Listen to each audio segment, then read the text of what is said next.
우리 다 함께 찬송가 143장 웬 말인가 날 위하여 찬송드립니다.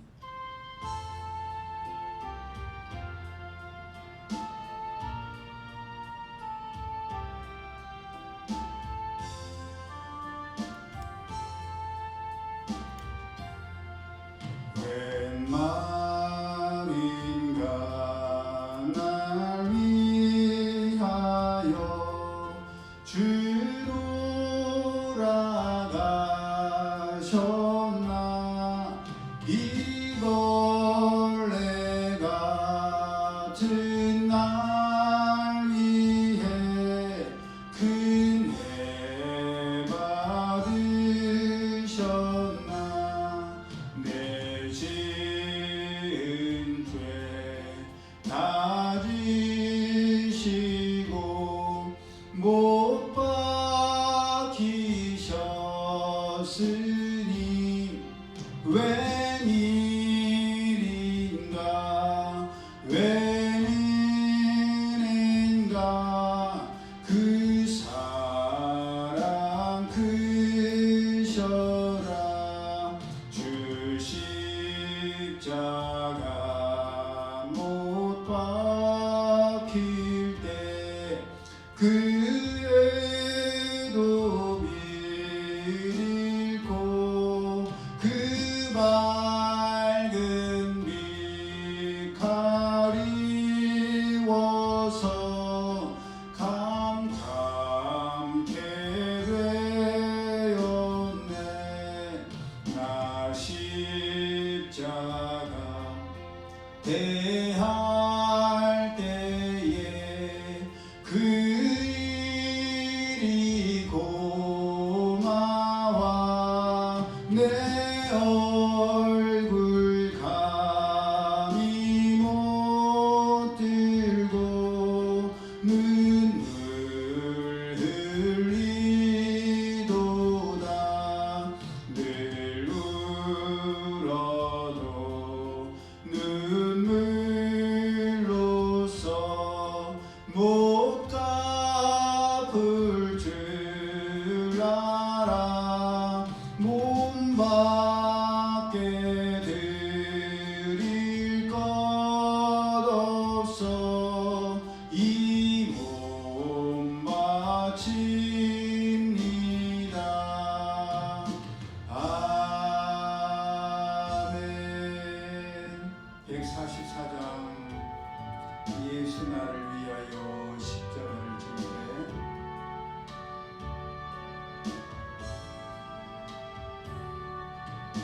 예수 나를 위하여 십자가를 질 때 세상 죄를 지시고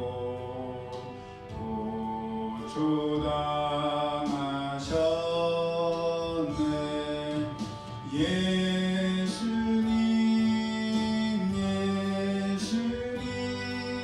예수님 나의 죄 위하여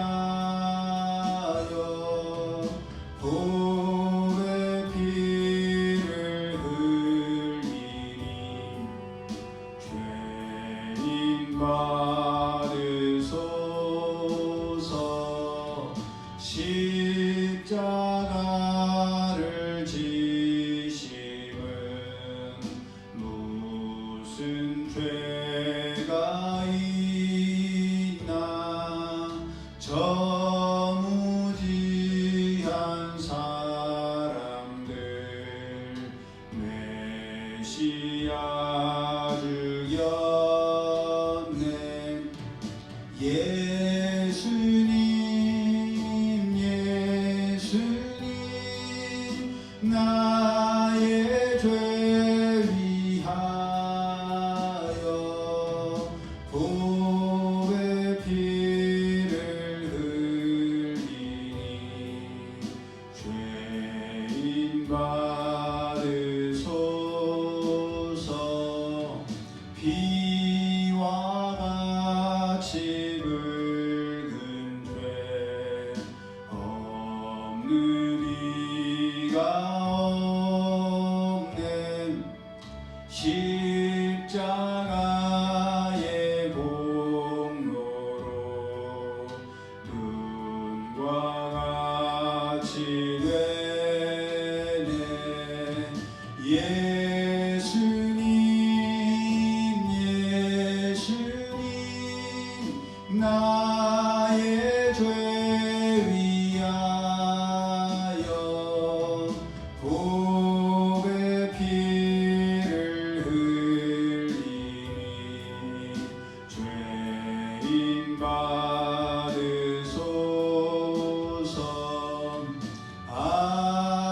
아름답다 예수여 나의 좋은 친구. 예수 공로 아니면 영원 형벌 받네. 예수님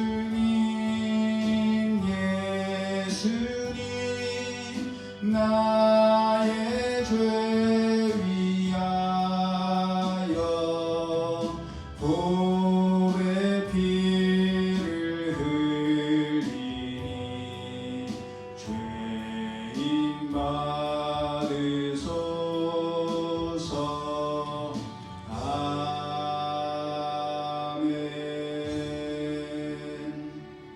339장.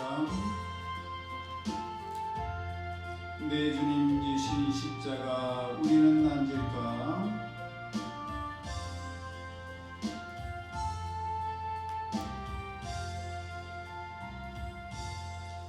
내 주님 지신 십자가 우리는 앉을까? 위계나 있는 십자가 내게도 있도다. 내 몫에 태인 십자가 늘 지고 가리다.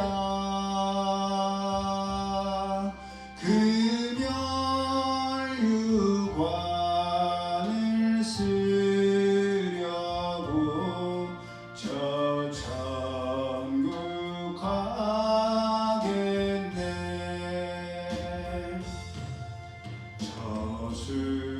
저수정 같은 길에서 멸류관 벗어서 그 예수 앞에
십자가를 질 수 있나 주가 물어보실 때 죽기까지 따르오리 성도 대답하였다.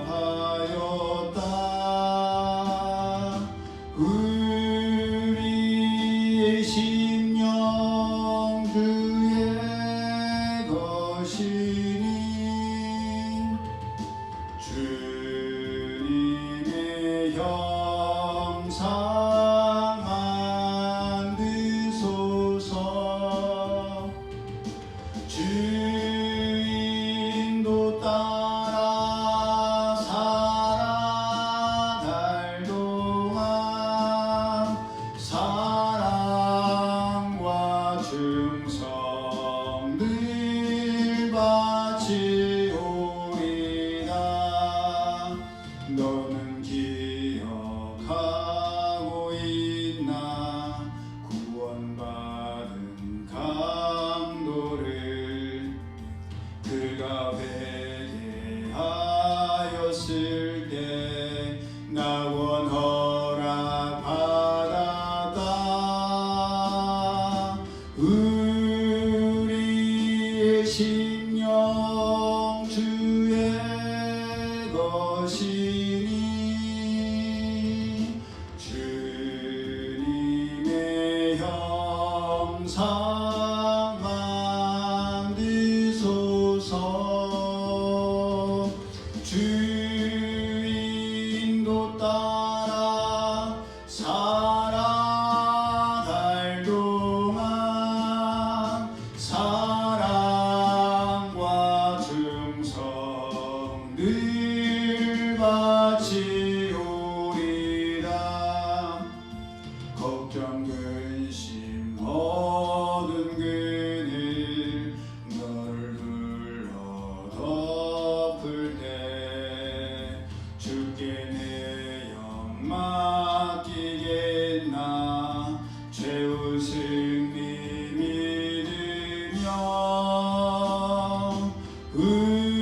우리의 심령 주의 것이니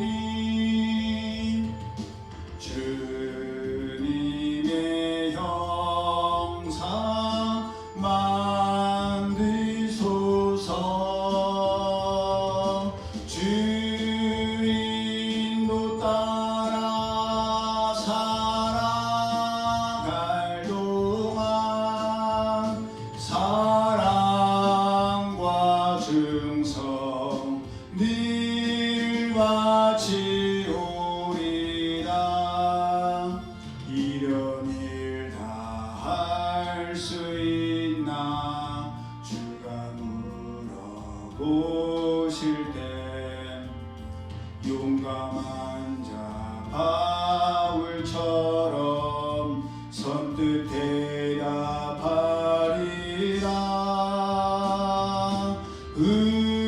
우리의 심령 주의 것이니 주님의 형상 만드소서. 주인도 따라 살아갈 동안 사랑과 충성 늘 바치오리다. 우리 함께 말씀 받기 위해 예배를 위하여 합심하여서 기도드립니다. 주님 연약한 저희입니다. 하나님께서 은혜를 베풀지 아니하시고 하나님께서 지켜주지 아니하시면 순식간에 다치고 넘어지고 좌절하고 낙심하고 시험에 들어서 어쩔 줄 모르는 저희입니다. 하나님께서 천군 천사를 보내셔서 모든 시험을 이길 힘을 주시고 무엇보다도 저희들도 하나님 앞에 깨어서 시험에 들지 않도록 기도할 수 있는 저를 되게 하시며 하나님의 말씀을 듣고 그 말씀 가운데 행함을 통해서 아름다운 열매를 맺을 수 있는 저들 될 수 있도록 주의 성령께서 역사하여 주옵소서.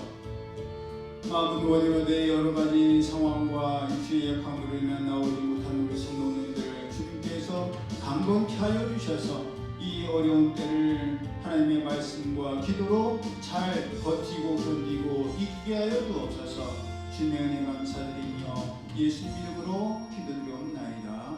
아멘. 하나님 말씀 구약성경 미가서 4장 1절에서 5절까지의 말씀 우리 함께 합독합니다. 구약성경 미가서 4장 1절에서 5절입니다. 구약성경 1293페이지 미가서 4장 1절에서 5절.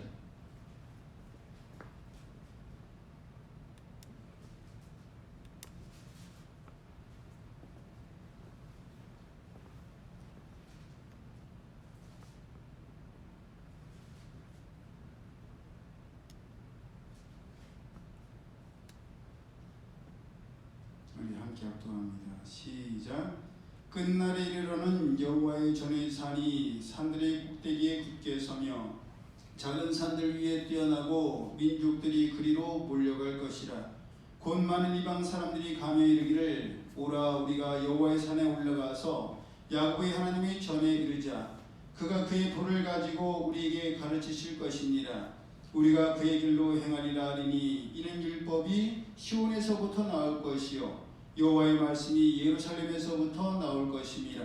그가 많은 민족들 사이를 심판하시며 먼 곳 강한 이방 사람을 판결하시리니 무리가 그 칼을 쳐서 보습을 만들고 창을 쳐서 낫을 만들 것이며 이 나라와 저 나라가 다시는 칼을 들고 서로 치지 아니하며 다시는 전쟁을 연습하지 아니하고 각 사람이 자기 포도나무 아래와 자기 무화과나무 아래에 앉을 것이라. 그들을 두렵게 할 자가 없으리니 이는 만군의 여호와의 입이 이같이 말씀하셨습니다. 만민이 각각 자기의 신의 이름을 의지하여 행하되 오직 우리는 우리 하나님 여호와의 이름을 의지하여 영원히 행하리로다. 아멘. 우리가 함께 합독한 말씀을 본문으로 오직 우리는 하나님의 이름을 의지하여 영원히 행하리로다 라는 제목으로 함께 은혜를 나누기를 원합니다.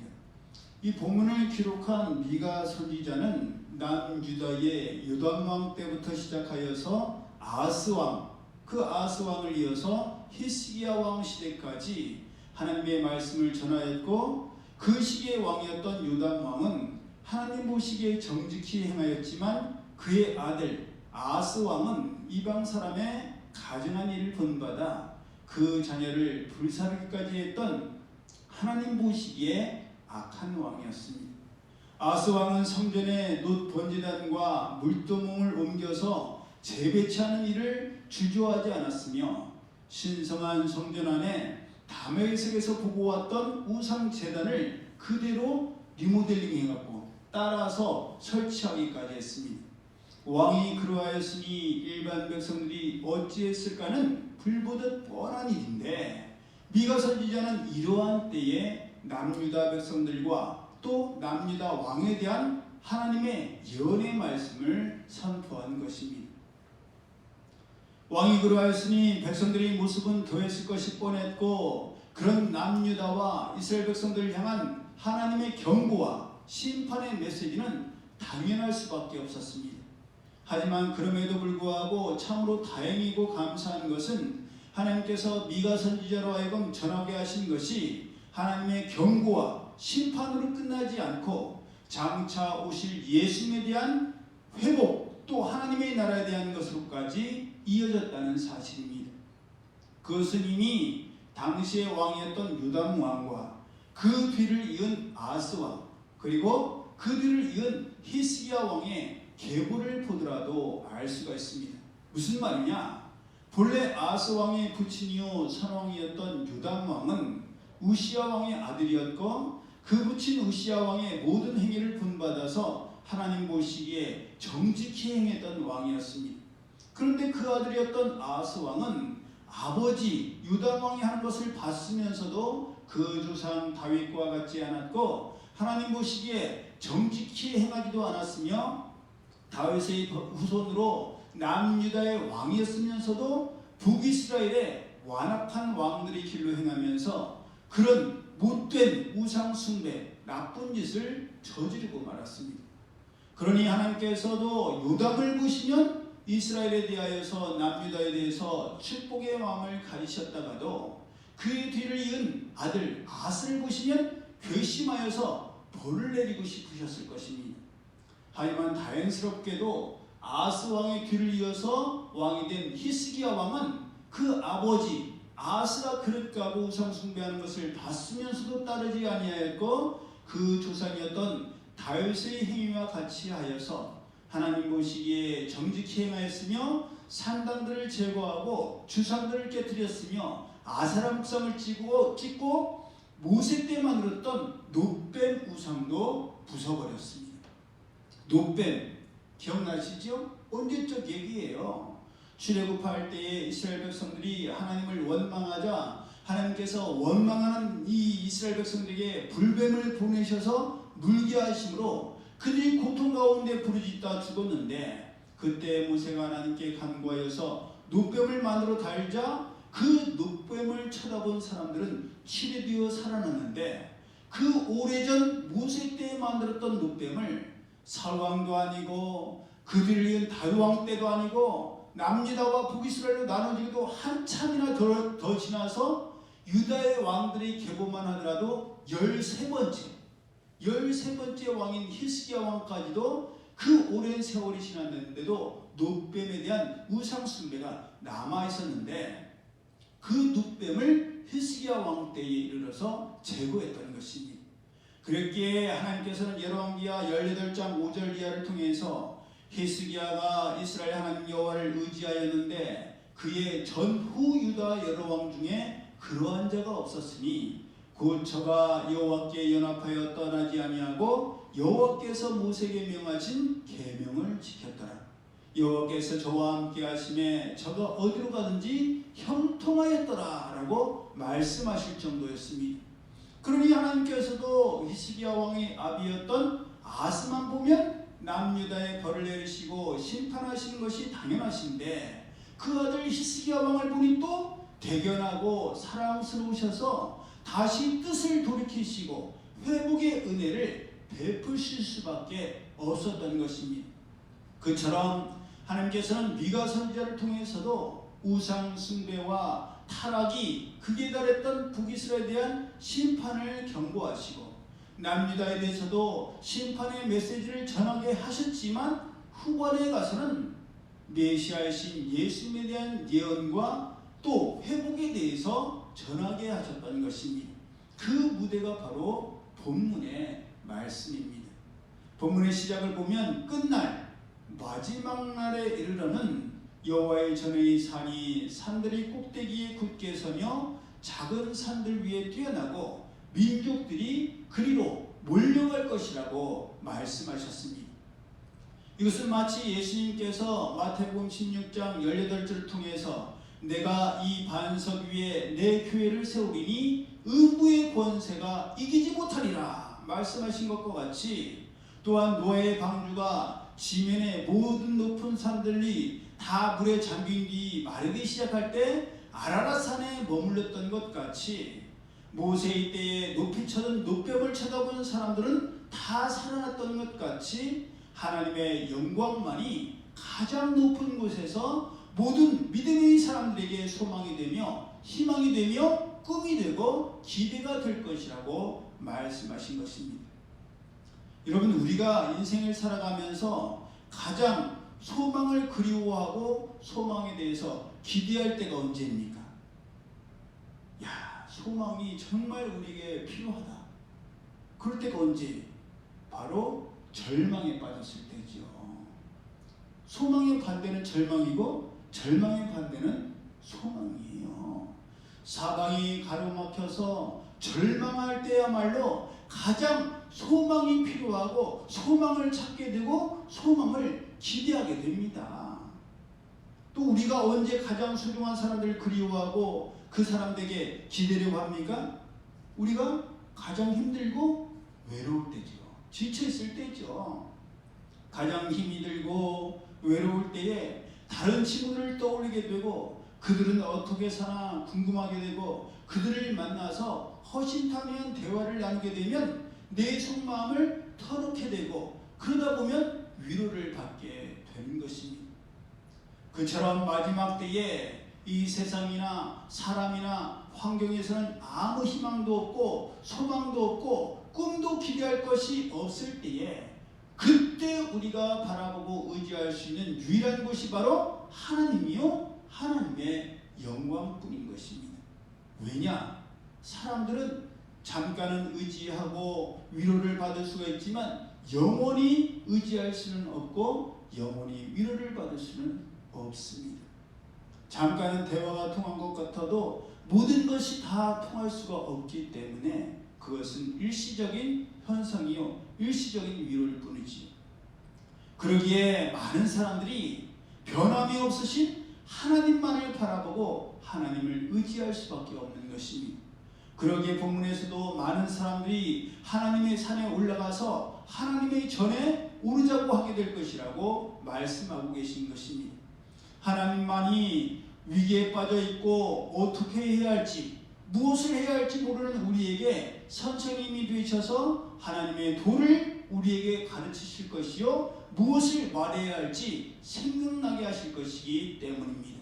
여러분 구약에서 하나님께서 미가 선지자를 통해서 이렇게 말씀을 생각나게 하시고 떠오르게 하시고 가르친다는 말씀이 우리 신약에 있어서 어떤 말씀에서 떠올라요?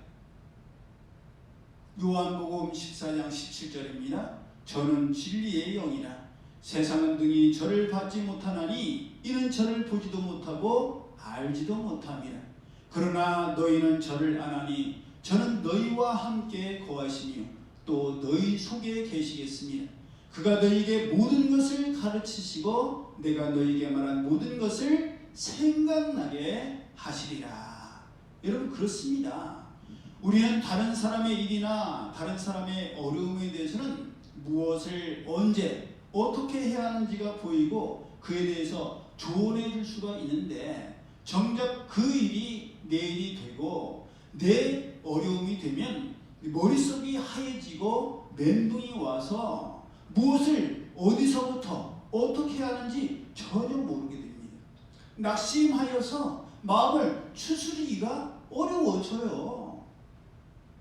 안 좋은 극단적인 생각만 떠오르게 되고 머리로는 말로 죄를 짓지 말아야 된다. 이것은 하나님께서 기뻐하실 말이 아니요 마귀가 기뻐하는 말이요 이것은 마귀의 시험이다라는 걸 알면서도 나도 모르게 해서는 안 되는 그런 허망한 말들이 내 입을 통해서 쏟아져 나오게 됩니다. 하지만 그럴 때에도 하나님의 영이신 성령님께서 우리 속에서 무엇을 어떻게 해야 하는지를 알게 하시고 깨닫게 하시고 알려주신다는 사실입니다. 그 순간만큼은 우리도 연약한 인간이기에 감정적으로 쏟아놓지만 조금 있다 말자 하나님께서 너 그런 말 하면 안 된다. 어째 그런 생각을 하냐? 너희 속에 네 마음속에 그런 생각이 잠재적으로 자리 잡고 있다는 것 자체가 잘못된 생각이다. 하나님께서 주인 되시고 하나님께서 인도하시고 하나님께서 지금까지도 책임지셨는데 어찌 너가 주인인 것처럼 그런 말을 겁없이 하느냐. 우리로 하여금 깨닫게 하십니다. 회개하고 돌이키게 하십니다. 이래서는 안 되겠구나. 이래서는 도저히 살 수가 없구나. 하나님 도와주십시오. 그렇게 기도할 때에 감동을 주셔서 우리로 하여금 내 생각, 내 말이 아니라 내 감정이 아니라 하나님의 말씀을 붙들게 하시고 하나님의 말씀에 우리가 붙들리게 하시는 줄로 믿습니다. 그래서 그렇게 우리가 붙들고 우리를 붙드시는 하나님의 말씀으로 인해서 또한 성령님께서 깨닫게 하시고 알려주시는 지혜로 인해서 그 어려움들을 하나하나 해결해 나갈 의지를 우리에게 주시고 또 그런 마음의 감동을 우리에게 주셔서 우리의 생각을 먼저 바꿔주시고 우리의 생각이 바뀔 때 우리의 환경과 상황도 하나님께서 바꿔주신 줄로 믿습니다. 여러분, 세상에서 어찌 보면 가장 쉽고 가장 간단한 일이지만 어떻게 보면 반대로 생각하면 세상에서 가장 어렵고 가장 힘든 일이 뭐겠어요? 바로 생각이 바뀌고 마음이 새로워지는 겁니다. 금방 이랬다가 아니야, 이건 아니야, 이건 잘못된 생각이야, 이런 생각을 가져야지. 생각을 바꾸는 거 쉬울 것 같죠? 하지만 쉽지 않아요. 왜냐? 그 생각이 바뀌면 그 사람의 인생이 바뀌는 것이기 때문이에요. 그 마음이 바뀌면 그 사람의 삶의 태도가 바뀌기 때문에 그게 제일 중요한 뼈대입니다. 생각이 바뀌고 마음이 바뀌면 모든 것이 따라가게 되는데 다른 것 다 바뀌어도 마음이 바뀌지 아니하고 생각이 바뀌지 아니하니까 상황과 환경에 이끌려서 그때는 잠깐 괜찮은 것 같은데 시간이 지나면 똑같은 악습이 똑같은 전철을 또 밟게 되는 거예요. 안 좋았던 극단적인 그런 가치관과 신앙과 생각들이 또 고개를 들고 구정물처럼 다시 올라와서 우리의 맑았던 물을, 우리의 마음을, 우리의 평안을 다 깨버립니다. 그러니 우리의 생각이 바뀌고 우리의 마음이 바뀌는 것이 가장 큰 기적이요 가장 큰 은혜인 줄로 믿습니다. 그렇게 우리는 하나님의 말씀이 우리의 생각과 우리의 마음을 바꾸고 하나님의 성령이 우리의 마음과 우리의 생각을 바꾸기를 간절히 구해야 되고, 그러기 위해서 하나님의 감동으로 기록된 하나님의 말씀을 열심히 읽고 사모하고 말씀을 붙들고 말씀에 붙들려야 하는 것입니다. 성경은 하나님의 감동으로 된 것으로 교훈과 책망과 바르게 함과 의로 교육하기에 유익하며 하나님의 사람인 우리로 하여금 온전케 하고 모든 하나님의 선한 일을 행하기에 부족함이 없게 하신다라고 말씀하고 있습니다. 그러므로 오늘 살아가는 우리가 하나님의 말씀을 사모하고 하나님의 말씀을 읽고 그 말씀을 날마다 묵상해야 하는 이유가 바로 여기에 있습니다. 하나님의 말씀 아니고서는 성령님의 인도하심과 가르치심 아니고서는 우리 스스로는 일어설 수가 없고 새로워질 수가 없기 때문입니다. 하나님께서 생각하게 하시고 하나님께서 우리에게 감동을 주시고 우리를 변화시켜 주실 때만이 우리는 새로워질 수 있다는 것을 우리는 꼭 명심해야 할 줄로 믿습니다. 여러분 한번 생각해 보시고 상상해 보십시오. 본문에 나와 있는 것처럼 칼을 만들던 사람들이 칼을 쳐서 보습을 만들고 창을 만들어 사람들이나 짐승들을 찔러서 상처를 주고 아프게 하고 죽게 하던 사람들이 그 창을 쳐서 낫을 만들며 다시는 나라와 나라가 서로를 치지 아니하고 전쟁을 연습하지도 아니하고 전쟁을 하지 않는다면 이 얼마나 놀라운 일이요 감사한 일이요 행복한 일이겠습니까? 이 보습이라는 것은요 쟁기를 뜻해요. 쟁기. 옛날 우리 밭 갈 때 썼던 논 갈 때 썼던 쟁기, 큰 삽같이 생겨서 소의 등에 이렇게 멍에를 매갖고 소가 끌고 가면 그 쟁기를 통해서 밭을 갈고 논을 갈았던 것처럼 그 쟁기가 바로 이 보습인데, 칼을 만든던 사람들이 그 칼을 녹여서 쟁기를 만든다는 거예요. 이제는 전쟁할 이유가 없고 전쟁할 필요가 없고 싸우고 다툴 이유가 없으니까 안정적인 농사를 위해서 서로의 평화를 위해서 쟁기를 만들어서 농사에 집중하게 된다는 겁니다. 전에도 말씀드렸는지 모르겠지만 저 나이 또래 남자분들은 대부분 그럴 것 같아요. 영상을 이렇게 유튜브를 틀어보면 거기에서 사냥하는 모습들이 많이 나옵니다. 화살이나 총을 쏘아서 풀을 뜯어먹고 있거나 산책하는 큰 사슴, 노루, 곰까지, 또 날아가다가 실어 내려오는 철새들, 기러기까지 사냥하는 모습이 전에는 제가 그렇게 사냥하는 모습을 보면 야, 나도 저렇게 사냥하고 싶다. 나도 저렇게 총 쏴보고 싶고 저렇게 짐승을 잡아서 바베큐로 구워 먹었으면 좋겠다. 그런 생각을 했는데요. 요즘은 그게 저도 원하지 않는데 어쩔 수 없이 이렇게 나오면 그 장면을 보면 인상을 쓰게 되고 빨리 넘어가게 돼요. 왜냐? 마트에 가면 이미 잡아놓은 수많은 고기들이 있고 또 생선부터 해서 육류에까지 우리가 돈만 주면 이미 모든 것이 생명이 끊어져서 깨끗하게 손질된 그런 고기와 생선들을 먹을 수가 있는데 굳이 저렇게 얌전하게 자유롭게 잘 살아가고 있는 동물들에게 총을 쏘고 화살을 쏘고 창을 던져서 상처를 주고 고통을 주고 죽일 필요가 있을까? 먹고 살기 위해서 어쩔 수 없을 때는 모르지만 그런 게 아니라 재미삼아 하는 그런 행동들이 이제는 그렇게 좋아 보이지를 않습니다. 이제는 제가 낚시를 가도 이제 3월 여유가 생기니까 전에처럼 막 엄청 악착같이 낚시를 하지 않게 되는 것 같아요. 안 잡히면 안 잡힌 대로 또 잡히면 감사함으로 먹게 되는 그런 삶이 되게 되는 것 같은데 여러분 동물들에게도 짐승들에게도 그러한데 하물며 사람에게 상처를 주고 사람을 아프게 하고 상하게 하고 고통을 주다가 결국 죽게 하면 어떻게 되겠습니까?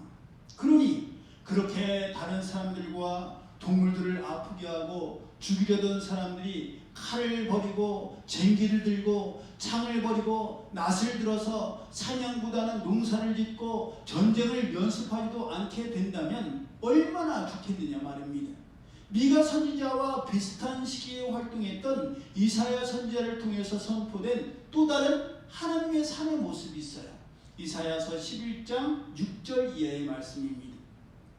그때의 이리가 어린 양과 함께 거하며 표범이 어린 염소와 함께 누우며 송아지와 어린 사자와 살찐 짐승이 함께 있어 어린아이에게 끌리며 암소와 곰이 함께 먹으며 그들의 새끼가 함께 엎드리며 사자가 소처럼 풀을 먹을 것이며 젖먹는 아이가 독사의 구멍에서 장난하며 젖된 어린아이가 독사의 굴에 손을 넣을 것이라. 나의 거룩한 산 모든 곳에서 해됨도 없고 상함도 없을 것이니 이는 물이 바다를 덮은 같이 여호와를 아는 지식이 세상에 충만할 것입니다.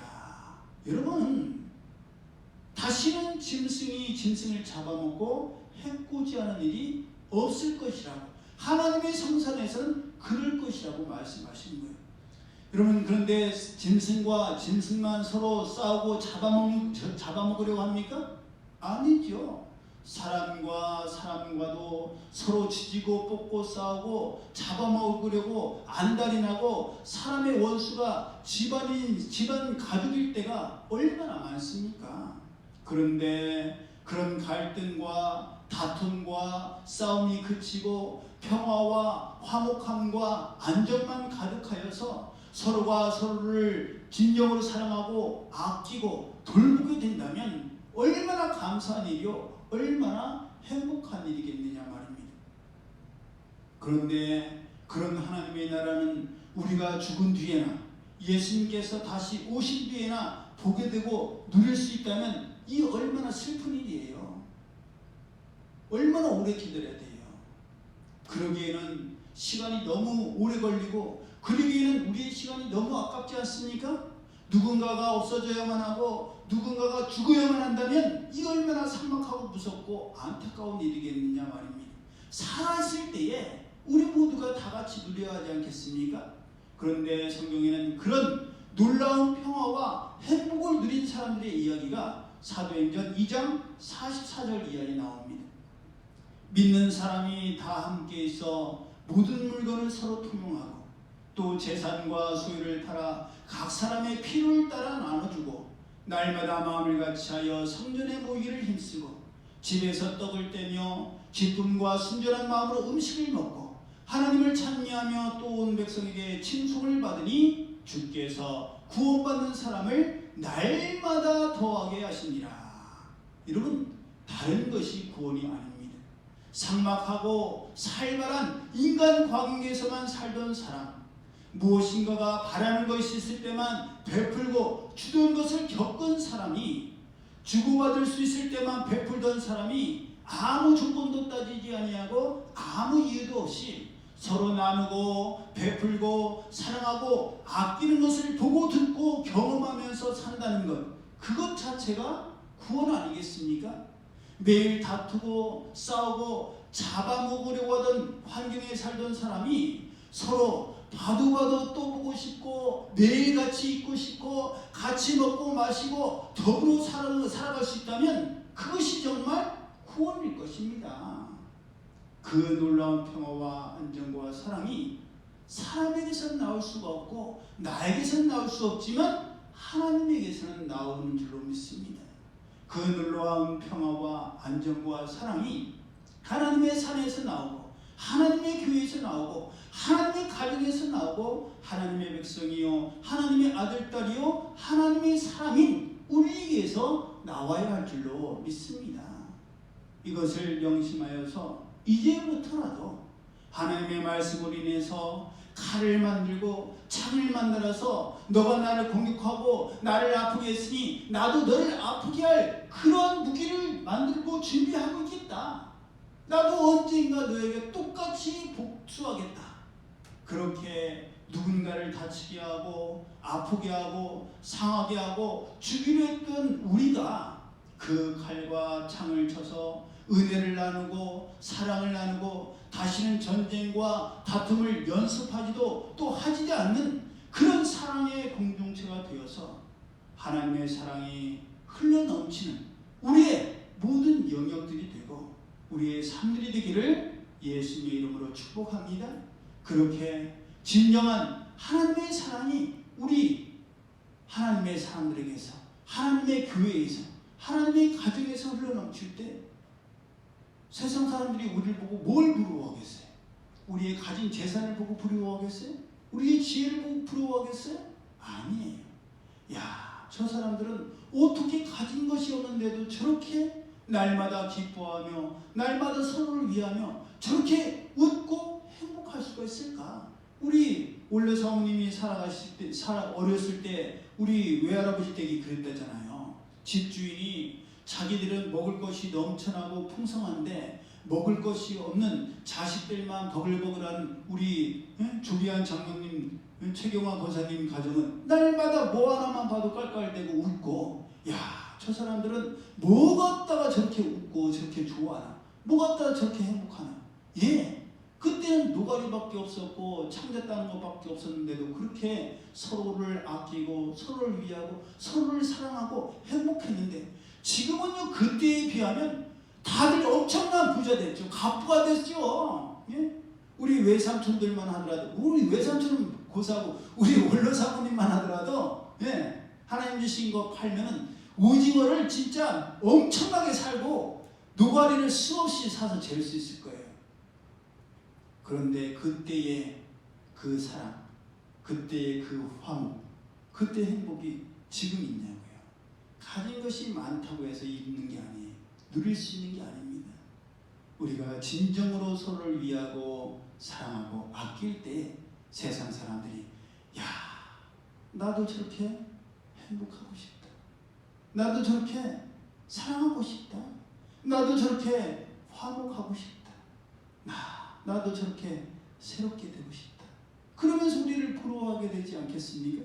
그게 우리의 경쟁력이에요. 다른 것으로는 그 어떤 것으로도 세상 사람들을 도전을 줄 수가 없고 감동을 줄 수가 없습니다. 오직 하나님의 사랑이 우리 가운데 흘러 넘칠 때만이 그것이 우리의 힘이요, 우리의 능력이요, 우리의 자랑이 될 줄로 믿습니다. 그렇게 하나님의 사랑이 흘러 넘쳐서 하나님만을 자랑하는 우리 모두가 되고 이 3월달이 되기를 예수님의 이름으로 축복합니다. 우리 교회가 되고 우리 가정이 되고 우리 직장이 되고 우리가 가는 곳마다, 야, 저 사람이 오면 다 평안하고 화목하고 웃음이 떠나지 않고 재밌고 봐도 또 보고 싶고 매일 같이 있고 싶다. 헤어지고 싶지 않다. 그런 우리 모두가 되기를 예수님 이름으로 축복합니다. 아멘. 기도드립니다. 사랑의 하나님 감사합니다. 저희 하나님 말씀대로 산다고 하였지만 너무 엄격한 잣대를 갖다 보니 때로는 율법이 하나님의 은혜와 자비와 인애와 긍휼보다 앞서서 상처를 주고 아프게 하고 시험에 들게 하고 낙심케 하고 실족케 할 때가 참 많았습니다. 그런 저희들을 용서하여 주시고 하나님의 일에 열심히만 내면 그것이 하나님을 위한 일이요 하나님께서 기뻐하실 일인 줄 알았는데 하나님께서는 나는 자비와 인애를 원한다고 말씀하셨고 너희가 하나님을 사랑하는 것처럼 서로 사랑하는 것이 하나님의 새 계명이라고 말씀하여 주셨사오니 그 사랑 다시금 회복하게 하여 주옵소서.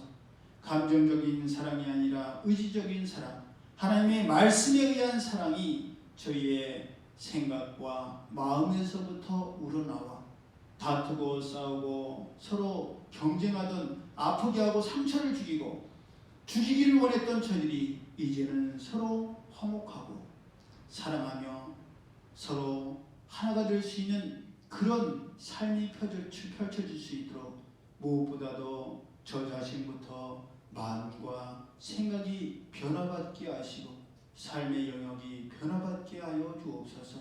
그리하여 하나님의 성산에서 서로 잡아먹고 싸우고 다투던 짐승들과 사람들이 하나가 되었던 그런 사도행전의 역사가 지금 오늘날 하나님의 교회에서 하나님의 사람들의 가정에서 직장에서 또 학교에서 일어날 수 있도록 저희와 함께하여 주옵소서.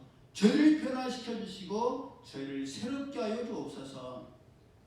이제는 우리 주 예수 그리스도의 은혜와 하나님 아버지의 그 크신 사랑하심과 성령님의 교통하심이 하나님의 말씀대로 살아가기를 원하며 하나님의 사랑과 은혜를 나누기를 원하는 참된 행복을 꿈꾸는 이들 모두에게 이제로부터 영원히 함께 하실지어다.